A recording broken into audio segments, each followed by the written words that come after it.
نحمد ونصلي ونسلم على رسوله الكريم أما بعد فأعوذ بالله من الشيطان الرجيم بسم الله الرحمن الرحيم ونهى عن النفس عن الهوى فإن له جنة المأوى قال النبي صلى الله عليه وسلم من تواضع لله رفعه الله. تواضع کے پر بات چل رہی ہے حضرت کی تواضع کیا ہے.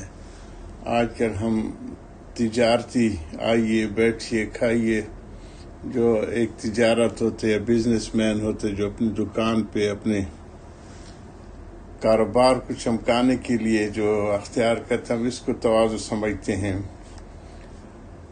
تواضع اپنے آپ کو مٹا دینے کا نام ہے. مٹا دے اپنی ہستی کو. گرد و مرتبہ چاہتا ہے کہ دانہ خاک میں مل کر گل و گلزار ہوتا ہے. تواضع یہ دل کی کیفیت کا نام ہے کہ ہر ایک کو اپنے سے اچھا سمجھے. ہمارے حضرات تو کہتے تھے کہ اپنے کو کتے سے بھی پونا سمجھے، یعنی کتوں کو، جانوروں کو بھی اپنے سے افضل سمجھے، جس کو نجس کہا جاتا ہے.